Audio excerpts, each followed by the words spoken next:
Dos judíos se encuentran en su pueblo. En mi imaginación, de este chiste son judíos de Europa del Este, por lo tanto me sale acento ruso. Y le dice uno al otro: Moshe, ¿cómo estás? ¿Qué tal, Abraham? ¡Qué desgracia, qué desgracia! No te vas a imaginar lo que me ha pasado. Y le dice el otro: ¿qué te ha pasado?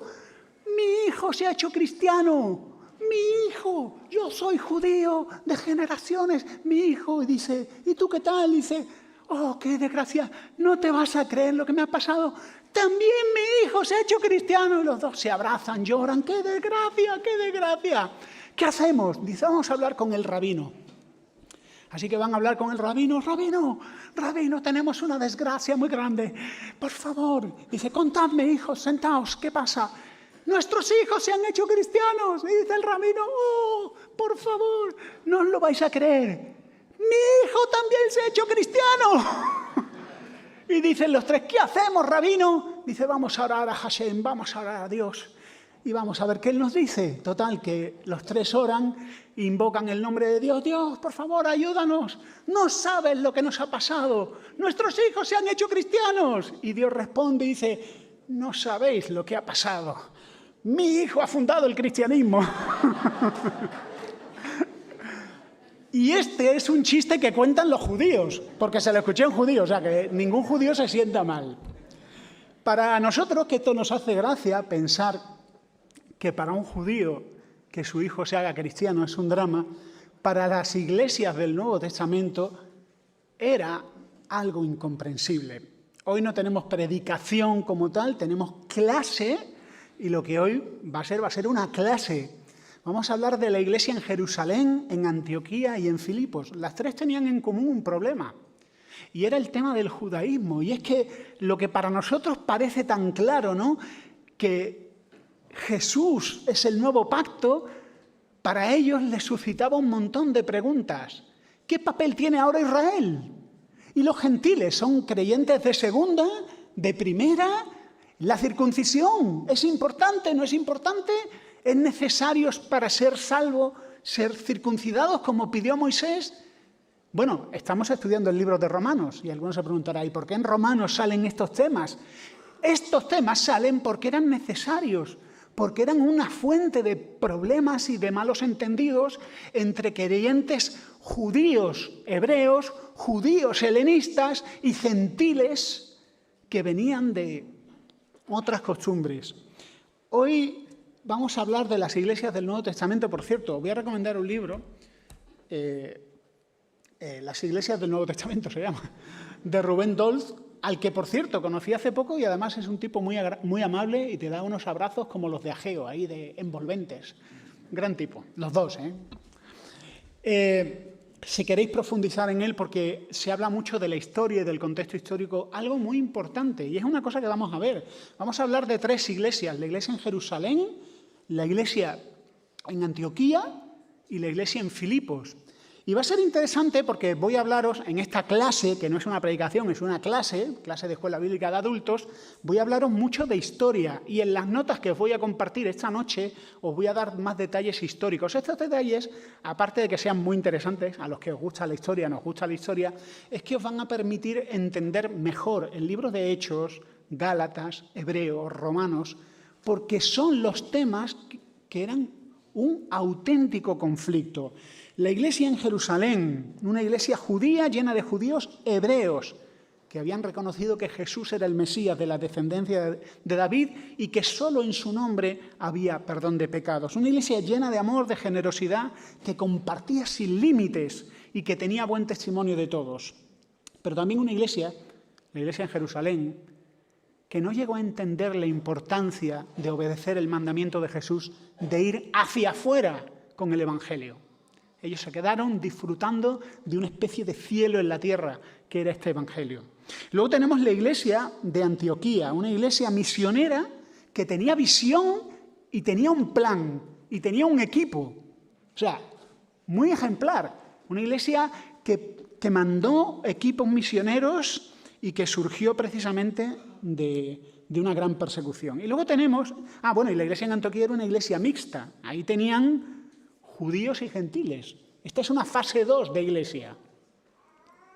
Algunos piensan, por cierto, paréntesis, que la iglesia en Jerusalén era igual que la iglesia en Filipos, que la iglesia en Antioquía. Tenían en común, obviamente, el Evangelio, eran creyentes, pero a nivel interno había grandes diferencias. La iglesia en Antioquía era una iglesia donde había judíos y gentiles, es decir, no judíos. Y esto era una fuente de conflictos y de malos entendidos.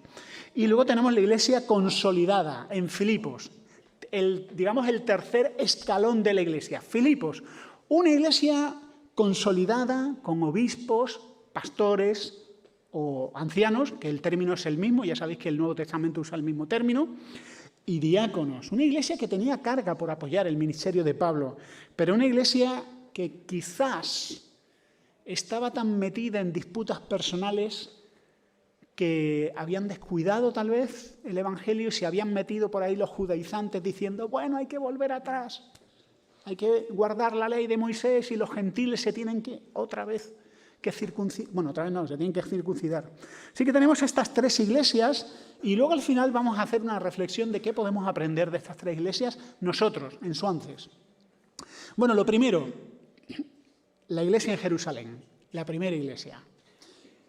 La iglesia en Jerusalén tiene un contexto un poco raro. Es una iglesia de transición. ¿Sabéis por qué? Porque el templo estaba abierto y funcionando. ¿Y cuándo funcionaba el templo? Todos los días. Mañana y tarde había sacrificios. Y esos creyentes eran judíos.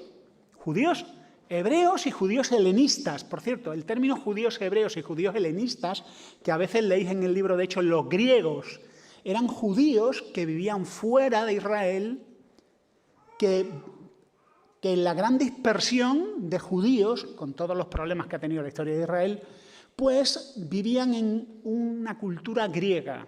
Hablaban griego, tenían vecinos no judíos y su cultura era diferente. Obviamente entre los judíos pura cepa, hebreos, y los judíos helenos, ahí había también sus cositas. Se vestían raro, se vestían como griegos. Y algunos tenían nombres que no eran nombres hebreos. Esta iglesia todavía no entiende bien qué es el cristianismo. De hecho, el nombre cristianismo ni siquiera existía. Ellos eran judíos, discípulos de Jesús. Ellos iban al templo y todavía, pensad que no se había escrito el libro de Romanos, Hebreos, Gálatas, no se entendía muy bien la temporalidad y el fin de los sacrificios, el sentido educativo que tenía el templo, que apuntaba todo a Jesús y que aquello era un acompañante temporal. Esta iglesia era una iglesia tremendamente generosa. Pensad lo que sería la iglesia en Jerusalén, os alucinaría. Conversiones a tope. A veces miles de personas en un solo día se convertían. Si nosotros tenemos bautismo y nos ponemos como locos en Suances, imaginad que serían 3.000 personas de golpe. Y no solo se convertían cualquiera, se habían empezado a convertir sacerdotes y familias sacerdotales. Es decir, los líderes de la nación estaban entendiendo que Jesús era el Mesías. Y habían entendido, quizá, y esto es una conjetura, no mía, sino de otros estudiosos, que habían llegado a los últimos tiempos. Jerusalén sería cabeza de las naciones y los gentiles se agarrarían del manto de un judío y le dirían, háblanos de Dios, como dicen los profetas. Quizá pensaban que estaban en los últimos tiempos, que ellos eran la nueva Jerusalén. ¿Para qué ir a los gentiles cuando los gentiles iban a ellos? Encima era una iglesia tremendamente generosa. La gente lo vendía todo. Probablemente, esto es una conjetura, al entender que eran los últimos tiempos, ¿qué sentido tiene tener una casa, un negocio, dinero? Todo lo vendían. Todo lo vendían, nadie tenía necesidad, eran tremendamente generosos. Y esa ofrenda era una ofrenda diferente a la del judaísmo, porque los judíos sí hacían ofrendas. Los judíos tenían dos tipos de ofrendas, una ofrenda que se llama tanjui, que era una ofrenda diaria a los pobres, y había otra ofrenda, que era la ofrenda semanal, que se llamaba Cupa, que era una ofrenda semanal de ropa y alimentos. Pero esta ofrenda era diferente, no era la ofrenda para que todos te dieran, no era la ofrenda para que Dios lo viera y te diera puntos para entrar en el cielo. Era una ofrenda de gratitud por la salvación dada. Así que ellos vivían en una explosión de felicidad y encima tenían buen testimonio, como dice el libro de Hechos. Todo el mundo decía, madre mía, los cristianos, los discípulos de Jesús, ¿cómo son? ¿Y cómo se aman? Aquello era el cielo en la tierra. Pero habían descuidado varias cosas. Habían descuidado el mandamiento de llevar el Evangelio a otros lados. Esta iglesia, en las notas que os voy a dejar, voy a hablar de la forma de gobierno de la iglesia. Este es un detalle que a mí me interesa mucho, pero a vosotros os va a dar igual, pero si alguien quiere profundizar, os voy a dejar 7 páginas de apuntes para que lo leáis con calma. El liderazgo en esta iglesia era un poco raro. No era como la iglesia en Filipos, donde había obispos o pastores y diáconos. Era un poco asamblearia. De hecho, si lees el libro de Hechos, se habla de los apóstoles, de los 12, se habla de los apóstoles y los ancianos, de los 120 tomando una decisión en el aposento alto, y luego también hay un momento final de la iglesia donde se hablan de las 3 columnas de la iglesia, donde Santiago tenía un papel importante. Santiago o Jacobo, el hermano de Jesús. De hecho, esa iglesia, ya más adelante, luego os hablaré del final de la iglesia, en los apuntes tenéis, pues cómo los líderes de la iglesia, después de la muerte de Santiago, siguieron siendo familia de Jesús. Esta es una cosa muy semítica, como el califato de los musulmanes, ¿no? Es decir, los descendientes. Bueno, pues gente de la familia de Jesús siguió siendo líderes de la iglesia por ser hijos de David. Era algo que todavía esa iglesia no lo entendía muy bien del todo, aunque luego esa iglesia fue dispersada con las guerras que hubo. En esta iglesia, por cierto, estaban los 7.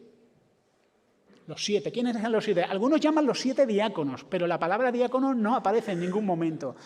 Los 7 fueron 7 hombres llenos de fe, de sabiduría, del Espíritu Santo. Eran hombres ecuánimes que se dedicaron a administrar los recursos de la iglesia para que nadie dijera que tú, por ser hebreo de pura cepa, te daban a tus viudas más comida que a las viudas de los judíos griegos. Entonces estos hombres fueron importantes en la organización de la iglesia por un problema que hubo interno. Aquí comen más unos que otros dependiendo de tu raza, tu origen, o tus apellidos o tu nombre, ¿no? Aunque este ministerio, para que los apóstoles se dedicaran a la oración y al ministerio de la palabra, estos hombres también, luego vemos que fueron hombres que fueron evangelistas y maestros también. Bueno, la iglesia de Jerusalén empezó un lento ocaso. En el año 66 después de Cristo hubo un levantamiento de judíos contra Roma y las comunidades cristianas huyeron. Huyeron y se fueron a una ciudad en Decápolis que se llama Pella, era una ciudad gentil, con lo cual no había sospechas de judíos contra ellos y ahí se libraron de lo que iba a venir. Lo que iba a venir es que en el año 132-135 después de Cristo hubo un rebelde llamado Simón Bar Kokhba, esto lo tenéis en las notas también, que inició una guerra sangrienta de 3 años, una guerra horrible, y al final las legiones romanas arrasaron Jerusalén. Arrasaron. Estoy hablando de 132. En el 70 ya sabéis lo que pasó con el templo, ¿no? Después de 3 años los judíos fueron, el que no fue muerto, fue vendido como esclavo y al que no, pues le dio tiempo a huir. De hecho, el emperador Adriano demolió la ciudad entera, la reconstruyó poniéndole un nombre en su honor a Elia Capitolina. En la entrada de la ciudad puso la estatua de un cerdo en plan hater, como dirían los jóvenes de ahora, total, y prohibió la entrada a los judíos. Y aquello fue el fin de Jerusalén y de la iglesia en Jerusalén, ¿no? ¿Cómo surge? Esta es la primera iglesia. Luego voy a sacar conclusiones de qué podemos aprender de ellos y qué podemos mejorar de ellos. Antioquía. Esta iglesia empieza con el primer mártir cristiano. ¿Sabéis quién fue el primer mártir cristiano? He oído por ahí Esteban, el primer mártir cristiano. En el martirio de Esteban, que fue una cosa bastante sangrienta, por cierto, Esteban era judío heleno o helenista o griego, como dicen. Yo no sé si había ahí cosas tendenciosas, diciendo, tú eres más sospechoso que los judíos de pura cepa. En el martirio de Esteban comenzó una gran persecución. Ya la iglesia en Jerusalén, ese favor del pueblo, ya no lo tenían. Ya la gente en Jerusalén tenía sospechas contra los cristianos. Y al frente de esas sospechas había un señor que se llamaba Saulo, Saulo de Tarso, quien estuvo presente en el martirio de Esteban y quien se dedicaba a perseguir a la iglesia usando dos herramientas: violencia e intimidación. Era famoso por todos los cristianos. De hecho, todos los cristianos lo conocían muy bien. Cuando se convierte Saulo, ¿os acordáis de que había un hombre orando a Ananías que Jesús le dice, vete a la casa de tal y habla con Saulo? Y Ananías dice, Señor, todos sabemos quién es Saulo. Y él le dice, ve, Ananías, qué instrumento escogido me es este. Esta persecución, que la leemos en Hechos capítulo 8, versículo 1, fue la que dio lugar a la iglesia de Antioquía. Y ahora, permitidme un paréntesis. ¿Os acordáis cuando vino aquí Carlos Madrigal? ¿Os acordáis? Levantad la mano. ¿Os acordáis de lo que dijo? Él dijo una cosa que a mí me conmovió. Si no cumplimos con Hechos 1:8, cumpliremos con Hechos 8:1. ¿Sabéis qué quiere decir esto? Hechos capítulo 1, versículo 8, fue el mandamiento de Jesús de ir con el Evangelio más allá de Jerusalén, a Judea, a Samaria y a lo último de la tierra. ¿Y qué pasó en Hechos 8:1? Que la multitud de los que habían creído fueron, por la persecución, dispersados y los creyentes tuvieron que salir a la fuerza de Jerusalén. Y esto es una advertencia para todos nosotros. La voluntad de Dios se va a llevar a cabo. Yo a veces le pido al Señor, Señor, ayúdame a aprender por las buenas, porque sé que tu voluntad se va a llevar a cabo. Dice que los que fueron esparcidos pasaron a Fenicia, Chipre y Antioquía, pero no hablaron a nadie la palabra, sino solo a judíos. Recordad, algunos dicen, a veces oigo cosas, esto es de cuñadismo teológico, nivel 1, cuñadismo teológico, una palabra que me acabo de inventar ahora, que la iglesia buena es la iglesia de Jerusalén. Eso es una iglesia. Y todos tendríamos que ser como la iglesia en Jerusalén. Y eso es un error. La iglesia en Jerusalén era un periodo de transición. De hecho, ni siquiera habían entendido bien el misterio que dice Pablo en Efesios capítulo 4, el misterio de que los gentiles somos coherederos.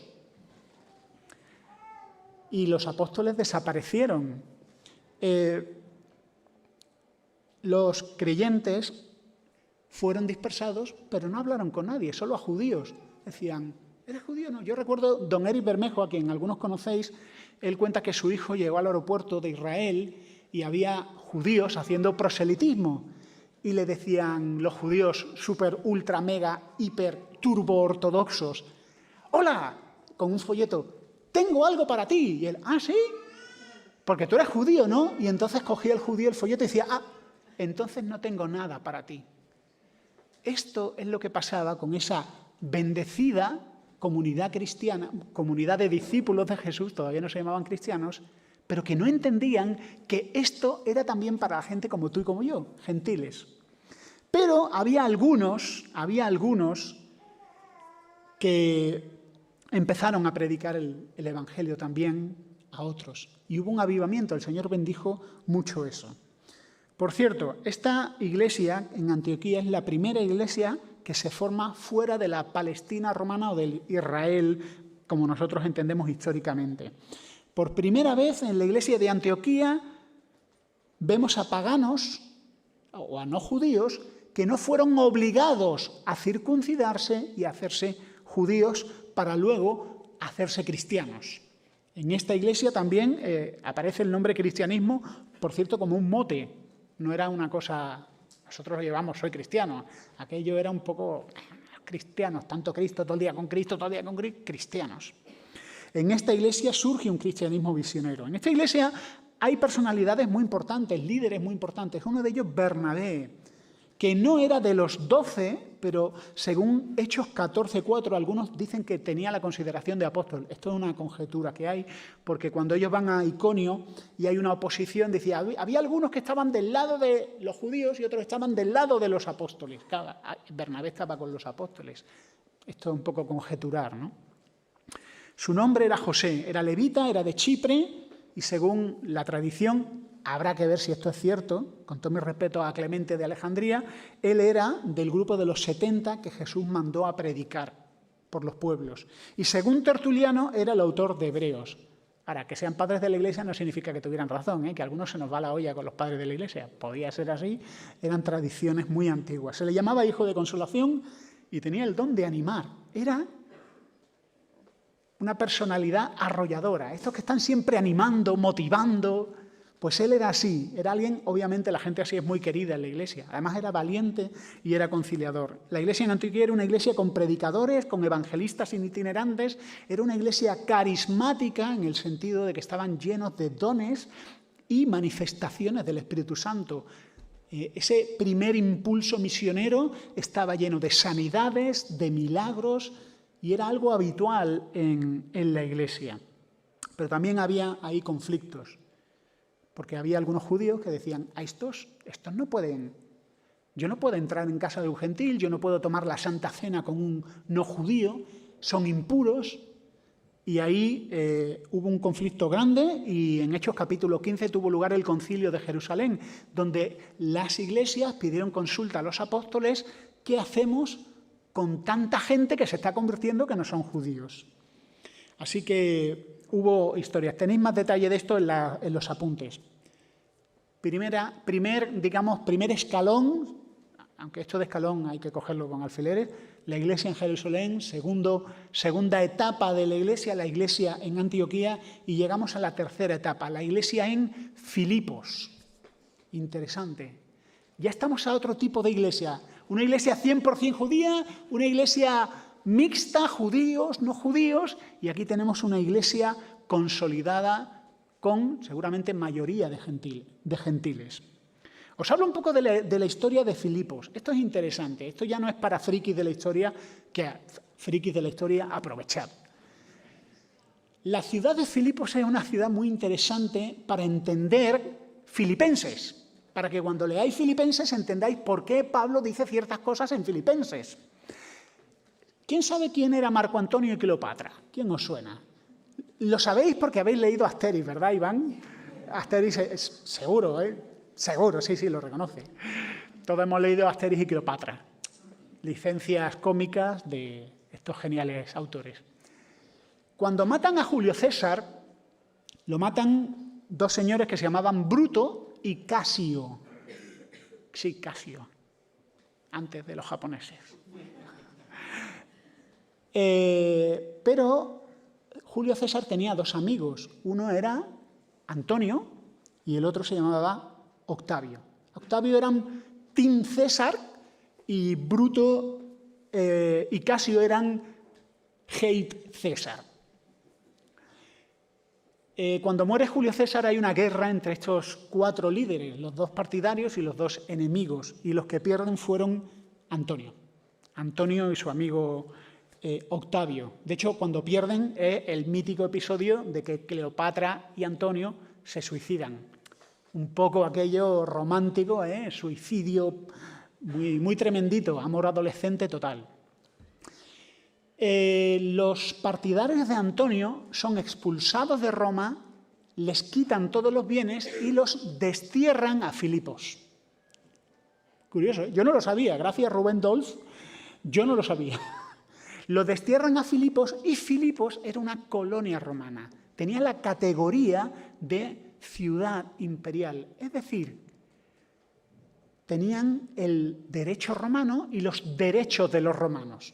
Era una pequeña Roma, con lo cual ellos estaban muy orgullosos de sus privilegios como ciudadanos de Roma y también su privilegio, que no podían ser crucificados, azotados, arrestados arbitrariamente, podían apelar al emperador, sus nombres estaban escritos en un archivo en Roma. ¿De qué os suena esto? Sus nombres estaban escritos en un archivo en Roma, hablaban latín, se vestían como romanos y estaban exentos de impuestos. Madre mía, con razón estaban orgullosísimos, no es para menos.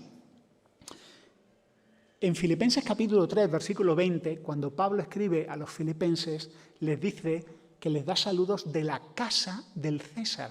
¿Por qué dice eso? Filipos era una ciudad romana, era casi que una réplica de Roma. Y cuando Pablo dice que en el pretorio él era conocido, todos tenían gente en común. Pero también Pablo les dice en Filipenses capítulo 3, versículo 20, que su ciudadanía está en los cielos. Y ahora se entiende mucho mejor Filipenses 3:20.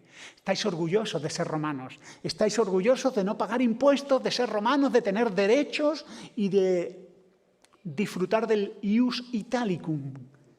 Pero vuestra ciudadanía, vuestra verdadera identidad está en los cielos. Estas son cosas que les dice Pablo en Filipenses. Por ejemplo, en Filipenses, Pablo les dice a los filipenses que Jesús es Soter, Salvador, y Kyrios, Señor. ¿Por qué? Porque el emperador se llamaba a sí mismo Soter, Salvador, y Kyrios, Señor. Y algunos ultrafans del emperador decían que también era un dios y había que adorarlo. Y Pablo les dice, no olvidéis que solo hay un Soter, solo hay un Salvador y solo hay un Señor. Interesante, a que ahora vais a leer Filipenses de otra manera. La historia es importante para entenderlo. Esta iglesia empieza con una pequeña comunidad de judíos, tan pequeña que no era ni sinagoga. Según los judíos, tenía que haber 10 varones judíos para que pudieran ser una sinagoga. Se llamaba Minyan. El Minyan, pues no cumplían el Minyan, no cumplían con la norma de un mínimo de 10 varones. Así que había un grupito de mujeres y el origen de esta iglesia es una mujer de negocios, Lidia, una mujer que, en mi opinión, debía ser de armas tomar. Era una mujer de negocios, número 1. Número 2, le dice a Pablo, ¿os quedáis en mi casa? No, que no, que no. Yo no sé si el apóstol Pablo diría, ¿nos vamos a quedar en la casa de una mujer? No sé yo. ¿Cómo se pondría? Que se quedaron. Ergo, cuidado con Lidia.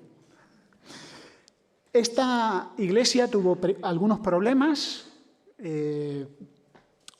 pero aprendemos varias cosas. Puntos fuertes y puntos débiles de la iglesia en Filipos. Era una iglesia establecida. Si leéis Filipenses 1:1, la carta va dirigida a los pastores de la iglesia, a los obispos de la iglesia, a los ancianos, términos iguales como vemos en Hechos, y a los diáconos. Esto ya no es una iglesia apostólica, no es una iglesia que dependía de Jerusalén, de a ver qué decían los apóstoles, tenían ya autoridades locales. O sea que a nivel interno estaban organizados y se parece mucho más a una iglesia como cualquiera de las que tenemos en otra parte del mundo. Ellos apoyaban el ministerio de Pablo con ofrendas, pero también había rivalidades entre ellos. Cuando Pablo dice, sed de un mismo sentir en el Señor.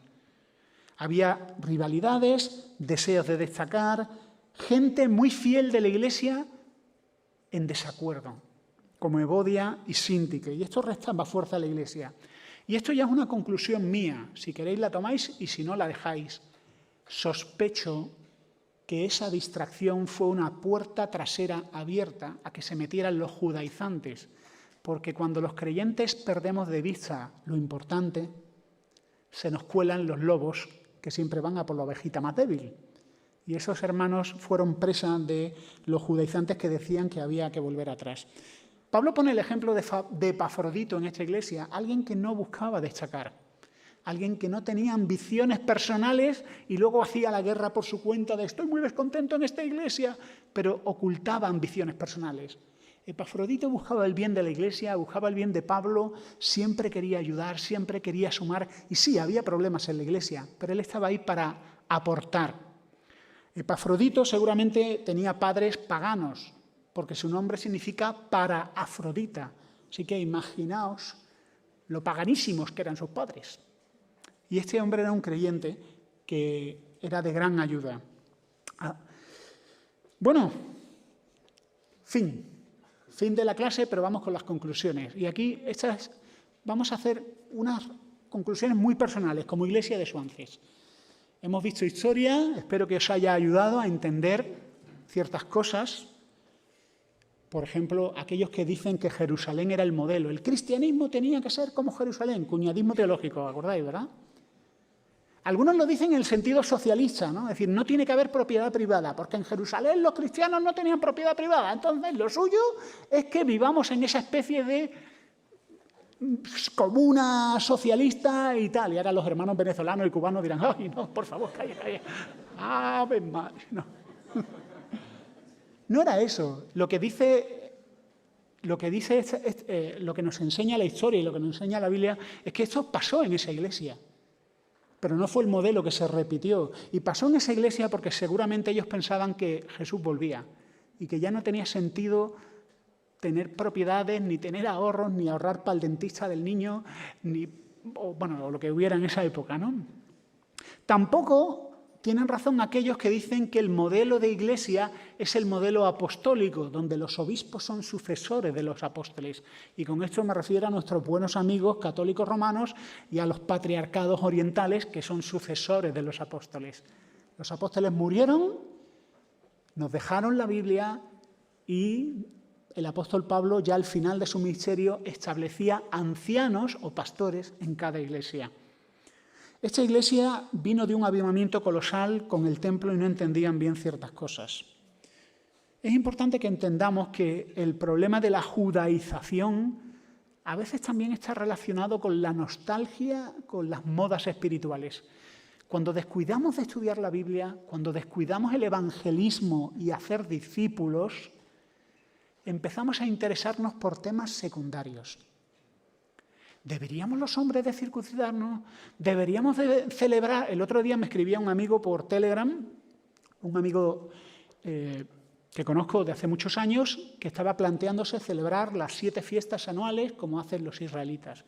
Se lo expliqué, pero él estaba fascinado. La judaización no ha pasado de moda. Sigue ahí presente intentando entrar en la iglesia, marcar diferencias entre creyentes de no, nosotros no llamamos a Dios Padre, lo llamamos Yahvé. Cuando Jesús nos enseñó a llamar a Dios Padre. Y esa es la grandeza de la enseñanza de Jesús. Cuidado con las modas espirituales, porque cuando descuidamos lo que tenemos que hacer, se nos va la olla a Camboya. Nos despistamos, nos da por tonterías. No, porque aquí dice un versículo de la Biblia y hacemos divisiones y pasan cosas. Los falsos maestros entran en Filipos cuando los creyentes ya están distraídos. Murmuraciones. Qué pena la iglesia en Filipos. Una iglesia consolidada, fuerte. Tenían a Evodia, tenían a Epafrodito, tenían ahí un montón de hermanos fieles. Estaban en contacto con el apóstol Pablo, pero estaban todos peleados. Bueno, todos. Había problemas importantes a nivel de conflicto. Muchas veces estos conflictos personales, y lo dice Filipenses, son ambiciones ocultas, ambiciones personales ocultas. Discuto contigo no por un tema X, sino por te estoy haciendo pagar las cuentas de hace 1000 años que no me saludaste o me miraste de arriba abajo, o porque yo esperaba ser y no fui. Cuidado con eso. Seamos de un mismo sentir en el Señor. El descontento y las heridas van a pasar en la iglesia. No somos perfectos, ninguna iglesia es perfecta. Vamos a tener descontento, algún creyente te va a hacer daño, va a ocurrir. Pero podemos gestionar el descontento y las heridas de 2 formas. Una, orando, hablando con el Señor, hablando entre nosotros, hermano, me siento mal, o cogiendo el listín telefónico de la iglesia y llamando uno por uno a cada uno de los hermanos, contándole tu pena para recibir el cariño, el apoyo, y así vas extendiendo el desánimo, la sospecha, las peleas, incluso si puedes sumar a más gente que se adhiera a tu causa, porque tiene otras causas que no tienen nada que ver con la tuya, pero hacen piña contigo. Eso es el cáncer de la iglesia. El Señor no nos ha llamado a gestionar así los problemas, sino a ser francos, abiertos, vulnerables y a orar al Señor y a reconocer que no somos perfectos. ¿Qué podemos aprender de cada iglesia? Pues de Jerusalén podemos hablar, aprender ese amor intenso por los hermanos y ese gozo y el buen testimonio que tenían por ver nuestras buenas relaciones. La gente decía, madre mía, yo no sé qué pasa con los discípulos de Jesús, pero esta gente son especiales, cómo se aman, son generosos, se interesan unos por otros. De eso podemos aprender. De Antioquía podemos aprender el celo misionero, apoyar a otros hermanos que están llevando el Evangelio a otros lugares. Y de Filipos podemos ver una iglesia consolidada, una iglesia bien cimentada que también apoyaba al mayor misionero de la historia, a Pablo. Y ahora, en cuanto a Suances, ¿qué? Mirad, tenemos que fortalecer lo que ya estamos haciendo. Vamos a hacer el 10º aniversario en el 2025, ¿lo sabíais? ¿Lo sabíais? ¿No lo sabíais? Hemos sacado un cancionero nuevo, nuevo, revisado. 10º aniversario. ¿Habéis visto el vídeo antiguo? Yo lo vi el otro día, se me cayó una lagrimica ahí. Ahí estaban José Antonio, Eloísa, nuestra querida Carmen, que está allá con el Señor. El primer culto que tuvimos aquí, con el cemento, ¿os acordáis? ¡Qué frío! En los pies, ¿eh? Las hermanas me decían, las hermanitas mayores me decían, madre mía, qué frío estoy pasando en los pies. Y las mujeres ahí sufriendo por el Señor, muy bien. 10 años. Estamos consolidados como Filipos. Estamos empezando a organizarnos y a funcionar internamente, pero a veces no tenemos que inventar más cosas. Venga, vamos a hacer otro comité. Yo cada vez que en la iglesia me dicen, oye, tenemos que hacer esto, vamos a hacer otro grupo, otro comité. Y yo digo, no, microinfarto. Vamos a aprovechar lo que ya tenemos. ¿Y qué tenemos? Pues tenemos muchas cosas. Estamos relanzando el discipulado. Ya hemos tenido la 3ª sesión de formación para el discipulado. Tenemos los viajes misioneros, tenemos las donaciones de sangre, que por cierto están funcionando fenomenal. Buen testimonio, presencia. Tenemos la salida a cantar villancicos, por favor. Es épico, muy épico. Salimos a cantar con gorros, animamos a la gente, saludamos a los que están en la parada del autobús, saludarnos y predicamos el Evangelio. Entre canción y canción sale un loco, se pone a hablar el Evangelio, algunos caminan y te miran así raro, pero no dejan de escucharme. Y yo pienso, estás pendiente, ¿eh? Tenemos grupos de crecimiento que son hogares abiertos al Evangelio. Un grupo de crecimiento es una casa abierta al Evangelio, no es un club privado, es una casa abierta al Evangelio.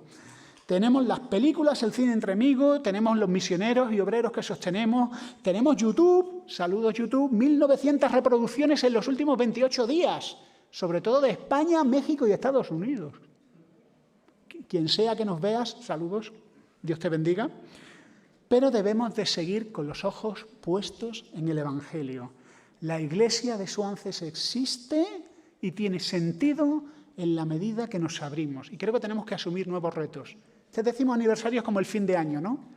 Madre mía, cuántas cosas han pasado. Pero tenemos que sentarnos y orar y reflexionar. ¿Podríamos estar llevando el Evangelio a más lugares? Yo te propongo 2 retos. Primero, que el Evangelio se apodere de ti. Tenemos el Evangelio, pero el Evangelio se ha apoderado de tu corazón, no solo algo intelectual, sino el Evangelio se ha apoderado de tus emociones, de tus ambiciones. No es algo solo para tener y mirar por encima del otro a otros. Tenemos un mensaje que es capaz de ponerte en contacto con Dios. ¿Lo habéis pensado? Tenemos un mensaje que es que la salvación está en Jesús y si tú crees en Él tienes perdón y te invito a creer en Él. Este mensaje arregla familias, arregla vidas, te da propósito, te da una conciencia limpia y te pone en contacto con tu Padre al que tenías olvidado. ¡Wow! Tenemos que ambicionar más, no podemos quedarnos satisfechos, tenemos que seguir. Hace poco murió un querido amigo. Voy a intentar no llorar, pero no prometo nada. Ya me conocéis. Murió mi querido Pedro Bernal, un hermano de casi 100 años. Yo iba andando por la calle con Pedro, este hermano amaba al Señor y amaba el Evangelio. Gabriel Bernal, que ha venido a predicar, es uno de sus hijos. Y Trini Bernal, que es mi cuñada, que es la que sale en la tele, en el Buenas Noticias TV Andaluz, Pan del Cielo, perdona Trini, es mi cuñada. Y su padre es Pedro Bernal. Yo recuerdo ir andando por la calle y la gente saludaba a Pedro. «Pedro, ¿cómo estás?» Y el Pedro le decía, «Hijo mío, ¿quién eres?» «Soy fulanito del convento». Él predicaba en la cárcel y los presos le llaman a la cárcel en Sevilla el convento. Hablaba con todo el mundo. Hace 1 año y pico murió su mujer, Carmencita, una madre para muchos. Reiniciando Windows. Marimar y yo llamamos a Pedro para ver cómo estaba. Había muerto su mujer hacía 1 semana.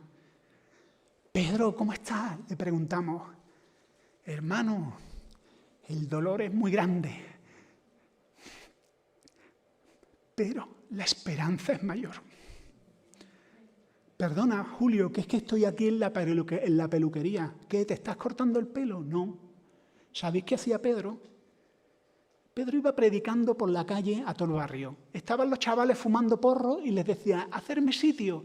Y se sentaba con ellos y les hablaba de Jesús. Con más años que un bosque.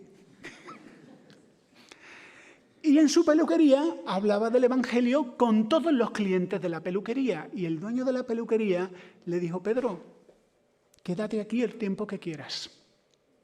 Y le decía, el dueño de la peluquería le decía a los clientes, «Escuchar a este hombre que lo que dice es verdad».